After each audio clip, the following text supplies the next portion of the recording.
Hello दोस्तों, स्वागत है आपका आपके अपने YouTube चैनल दिसार जीकेजीएस क्लासेस में। दोस्तों, आप सब लोग कैसे हैं? उम्मीद करते हैं आप सब लोग अच्छे होंगे, स्वस्थ होंगे, मस्त होंगे और अपनी तैयारी बेहतरीन तरीके से आप सभी कर रहे होंगे। दोस्तों, हम आपको आरआरबी एनटीपीसी अंडर ग्रेजुएट के आंसर की का सॉल्यूशन करवा रहे हैं, जिसमें दोस्तों आज हम आपको 19 अगस्त को फर्स्ट शिफ्ट में पूछे गए जीके के सारे क्वेश्चन का सॉल्यूशन करवाने वाले हैं। जितने भी एएलपी टेक्नीशियन ग्रुप डी के स्टूडेंट हैं उनसे आग्रह है कि इस वीडियो को जरूर देखिएगा। यहाँ से आपको डायरेक्टली क्वेश्चन एग्जाम में देखने को मिल सकते हैं। दोस्तों, वीडियो अच्छा लगे वीडियो को लाइक कीजिए, शेयर कीजिए, कमेंट कीजिए। चैनल पर है चैनल को सब्सक्राइब करके बेल आइकन को प्रेस कर लीजिए। और दोस्तों, हमसे जुड़ने के लिए, क्लास के अपडेट के लिए आप हमारा टेलीग्राम चैनल ज्वाइन कर सकते हैं। टेलीग्राम चैनल का लिंक मैंने डिस्क्रिप्शन बॉक्स में आपको दे दिया है। चलिए दोस्तों, देर ना करते हुए स्टार्ट करते हैं आज का अपना सेशन। प्लासी का युद्ध 1757 में रॉबर्ट क्लाइव के नेतृत्व वाली ब्रिटिश सेना एवं बंगाल के नवाब डैश के बीच लड़ा गया था। दोस्तों, प्लासी का युद्ध 1757 में रॉबर्ट क्लाइव के नेतृत्व वाली ब्रिटिश सेना एवं बंगाल के नवाब सिराज उद दौला के मध्य लड़ा गया था। किसके मध्य? सिराज उद दौला के मध्य में। देखते हैं अगला। फ्रांसीसी भौतिकी विज्ञानी सादी कार्नो ने किस वर्ष कार्नो इंजन बनाया, जो एक आदर्श उष्मा इंजन के रूप में कार्य करने के लिए उष्मागतिकी सिद्धांतों का उपयोग करता है? तो सन 1824 में जो है दोस्तों, सारदी कार्नो ने कार्नो इंजन बनाया, जो एक आदर्श उष्मा इंजन के रूप में कार्य करने के लिए उष्मागतिकी सिद्धांतों का उपयोग करता है। देखते हैं अगला। मई 2025 में किस भारतीय संस्थान ने वैकल्पिक प्रतिजैविकी दवाओं की पहचान करके प्रति सूक्ष्मजीवी प्रतिरोध का मुकाबला करने के उद्देश्य से एक एआई उपकरण विकसित करने के लिए इनिया सैकले, कौन सा? इनरिया सैकले के साथ सहयोग किया? तो दोस्तों, ये है हमारा आईआईटी दिल्ली। आईआईटी ने दिल्ली ने जो है किसके साथ? इनिया सैकले के साथ सहयोग किया है। देखते हैं अगला। किस संविधान संशोधन द्वारा भारत में मतदान की आयु 21 वर्ष से घटाकर 18 वर्ष कर दी गई? तो 61वां संशोधन अधिनियम 1988 के द्वारा जो है दोस्तों, मतदान की आयु 21 वर्ष से घटाकर 18 वर्ष कर दी गई। कौन सा? 61वां संशोधन अधिनियम 1988 के द्वारा। मई 2025 में भारत द्वारा नए लॉन्च किए गए उच्च रिजोल्यूशन पूर्णतः स्वदेशी मौसम पूर्वानुमान प्लेटफॉर्म का नाम क्या है? तो यह है भारत फोरकास्ट सिस्टम। क्या है? भारत फोरकास्ट सिस्टम इसका करेक्ट आंसर हो जाएगा। देखते हैं अगला। निम्नलिखित में से किस भारतीय अंग्रेजी लेखक ने काल्पनिक शहर मालगुडी की रचना की थी? तो आर के नारायण जो है दोस्तों, इन्होंने काल्पनिक शहर मालगुडी की रचना की थी। देखते हैं अगला। भारत में भू राजस्व अभिलेखों में भूमि को कृषि योग्य बंजर भूमि कैसे परिभाषित किया गया है? तो 5 वर्षों से अधिक समय से प्रति भूमि को जो है कृषि योग्य बंजर भूमि के रूप में परिभाषित किया गया है।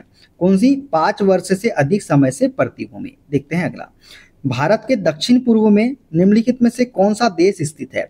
तो दोस्तों, भारत के दक्षिण पूर्व में जो है श्रीलंका देश स्थित है। कौन सा देश? श्रीलंका देश। देखते हैं अगला। निम्नलिखित में से किस वर्ष भारत में पहली ब्रिटिश ईस्ट इंडिया कंपनी की स्थापना हुई थी? तो सन 1600 में जो है दोस्तों, पहली ब्रिटिश ईस्ट इंडिया कंपनी की स्थापना हुई थी। कब? 1600 में। देखते हैं अगला। इनमें से किस भौतिक राशि का द्रव्यमान और समय आयाम शून्य होता है? तो आयतन का जो है दोस्तों, ये द्रव्यमान और समय आयाम क्या होता है? तो शून्य होता है। देखते हैं अगला। परियोजना 1135.6 के दूसरे जलपोत तवस्या के बारे में निम्नलिखित में से कौन सा कथन सत्य है? दोस्तों, परियोजना 1135.6 के दूसरे जलपोत तवस्या के बारे में जो सत्य कथन है, ये दोस्तों है ऑप्शन नंबर डी। इसे 22 मार्च 2025 को गोवा शिपयार्ड लिमिटेड में लॉन्च किया गया था। तो ये इसका सत्य कथन है। देखते हैं अगला। निम्नलिखित में से कौन सा मौलिक अधिकार भारतीय संविधान के अनुच्छेद 25 के तहत गारंटीकृत है? तो धार्मिक स्वतंत्रता का अधिकार जो है दोस्तों, ये भारतीय संविधान के अनुच्छेद 25 के तहत गारंटीकृत है। देखते हैं अगला। पेरिस समझौता एक महत्वपूर्ण समझौता है जिसका उद्देश्य ग्लोबल वार्मिंग को डैश सेल्सियस से नीचे रखना है। दोस्तों, पेरिस समझौता एक महत्वपूर्ण समझौता है जिसका उद्देश्य ग्लोबल वार्मिंग को 2 डिग्री सेल्सियस से नीचे रखना है। कितने डिग्री? 2 डिग्री। देखते हैं अगला। कृषि जल संरक्षण हेतु किस सिंचाई पद्धति को सर्वाधिक प्रभावी माना जाता है? दोस्तों, कृषि जल संरक्षण हेतु ड्रिप पद्धति को, कौन सी? ड्रिप सिंचाई पद्धति को सर्वाधिक प्रभावी माना जाता है। देखते हैं अगला। भारतीय उपमहाद्वीप में योजनाबद्ध नगर संरचनाओं के साथ सबसे प्राचीन ज्ञात नगरीय सभ्यता का पुरातात्विक साक्ष्य कौन सा स्थल प्रदान करता है? तो यह है हमारा हड़प्पा। हड़प्पा जो है ये सबसे प्राचीन ज्ञात नगरीय सभ्यता का पुरातात्विक साक्ष्य प्रदान करता है। ठीक है, देखते हैं अगला क्वेश्चन। धन निष्कासन का सिद्धांत औपनिवेशिक आर्थिक नीतियों की एक प्रमुख आलोचना थी। 19वीं शताब्दी के अंत में धन निष्कासन का सिद्धांत किसने प्रतिपादित किया था? दोस्तों, धन निष्कासन का सिद्धांत ड्रेन ऑफ वेल्थ थ्योरी जो है ये दादा भाई नेरोजी ने प्रतिपादित किया था। किसने? दादा भाई नेरोजी ने। देखते हैं अगला। निम्नलिखित में से कौन सा प्रमुख याम्योत्तर का सही देशांतरी विस्तार है? तो याम्योत्तर का सही देशांतरी विस्तार है दोस्तों 0 डिग्री। कितना डिग्री? 0 डिग्री इसका करेक्ट आंसर हो जाएगा। देखते हैं अगला। मानव विकास में जीवन में स्वतंत्रता, सुरक्षा और सम्मान भी शामिल है। प्रथम मानव विकास रिपोर्ट किस वर्ष प्रकाशित हुई थी? दोस्तों, प्रथम मानव विकास रिपोर्ट जो है ये 1990 में प्रकाशित हुई थी। कब हुई थी? 1990 में। सर्वोच्च न्यायालय ने अधिकरण, सुव्यवस्थीकरण एवं सेवा शर्तें अध्यादेश 2021 के कुछ प्रावधानों को रद्द कर दिया। न्यायालय ने किस प्रावधान को अमान्य घोषित किया? तो दोस्तों, न्यायालय ने जो है अधिकरण के सदस्यों के लिए 4 वर्ष की निश्चित कार्यकाल सीमा को क्या किया? अमान्य घोषित किया। देखते हैं अगला। आरटीआई अधिनियम के तहत कौन सा प्राधिकरण अपीलीय निकाय है? तो केंद्रीय सूचना आयोग जो है दोस्तों ये आरटीआई अधिनियम के तहत कौन सा अपीलीय निकाय है? कौन सा अपीलीय निकाय? देखते हैं अगला।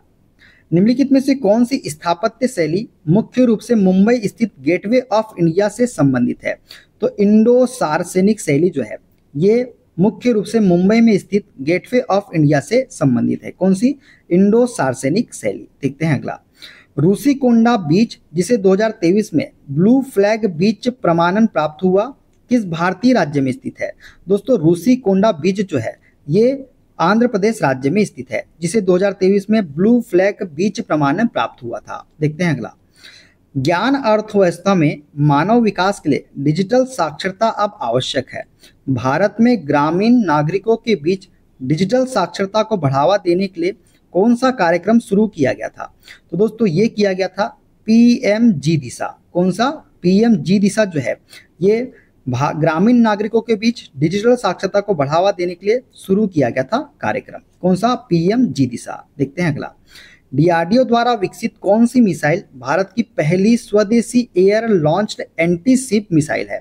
तो NASM-SR जो है, नाज़्म-SR जो है ये डीआरडीओ द्वारा विकसित मिसाइल है जो भारत की पहली स्वदेशी air launched anti ship missile है। देखते हैं अगला। 88वें संविधान संशोधन अधिनियम 2003 का प्राथमिक उद्देश्य क्या था? तो सेवा कर का प्रावधान था। इसमें 88वें संविधान संशोधन अधिनियम 2003 का प्राथमिक उद्देश्य। देखते हैं अगला। कौन सा कीबोर्ड शॉर्टकट आपको एक साथ कई विशिष्ट फाइलों या फोल्डरों का चयन करने की अनुमति देता है?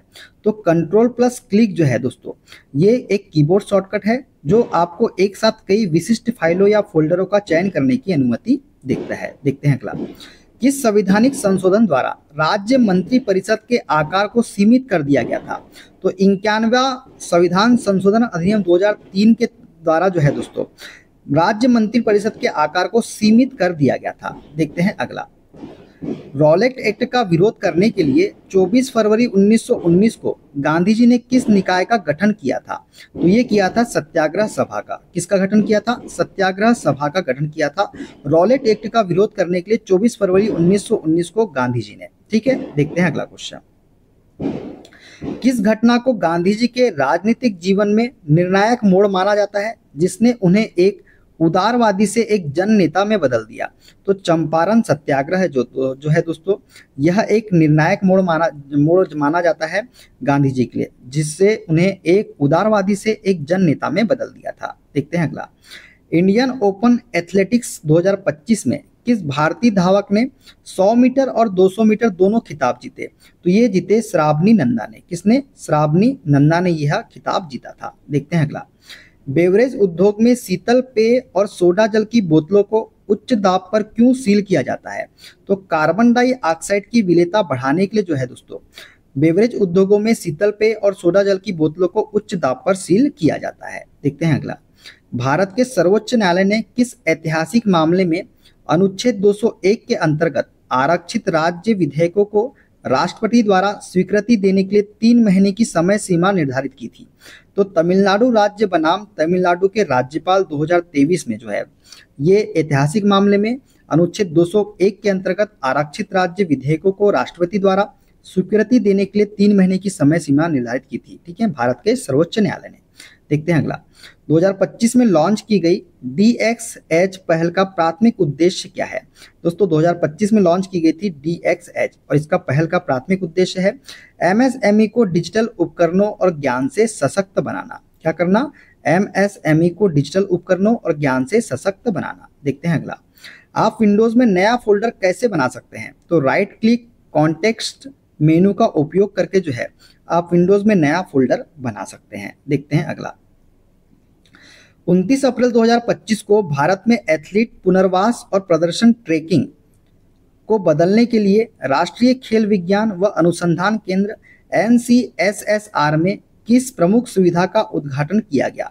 तो रिटर्न टू प्ले फैसिलिटी का उद्घाटन किया गया था दोस्तों। किसका? रिटर्न टू प्ले फैसिलिटी का। देखते हैं अगला, भारतीय भूवैज्ञानिक सर्वेक्षण GSI ने मार्च 2025 में किस विषय के अंतर्गत अखिल भारतीय वाकथान का आयोजन किया?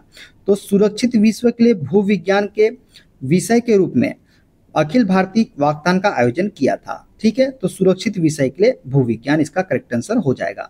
निम्नलिखित में से कौन दीनदयाल उपाध्याय ग्रामीण कौशल्य योजना के तहत प्रशिक्षण कार्यक्रमों के लिए पात्र है?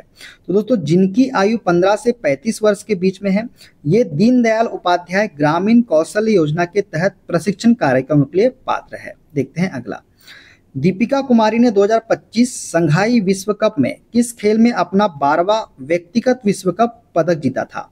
दोस्तों दीपिका कुमारी ने 2025 में संघाई विश्व कप में तीरंदाजी खेल में कौन से खेल में? तीरंदाजी खेल में जो है अपना 12वां व्यक्तिगत विश्व कप पदक जीता था। देखते हैं अगला, किस देश ने आर्थिक अशांति के बीच गठबंधन सरकार के पतन के बाद संघीय चुनाव आयोजित किया? तो ये था जर्मनी। जर्मनी देश ने आर्थिक अशांति के बीच गठबंधन सरकार के पतन के बाद संघीय चुनाव आयोजित किया था। देखते हैं अगला, किस भारतीय कलाकार ने भारत की विविधता से प्रेरित जल रंग कला का प्रदर्शन करके कौन से 2025 में अपनी शुरुआत की? तो परेश मैती जो है दोस्तों, इन्होंने भारत की विविधता से प्रेरित जल रंग कला का प्रदर्शन करके कौन से 2025 में अपनी शुरुआत की है? तो परेश मैती इसका करेक्ट आंसर हो जाएगा। तो दोस्तों ये थे आज के सारे 40 क्वेश्चन। वीडियो का अच्छा लगा कमेंट बॉक्स में जरूर बताइएगा। मिलते हैं अगले वीडियो में, अपना ख्याल रखिए। Okay bye bye, take care.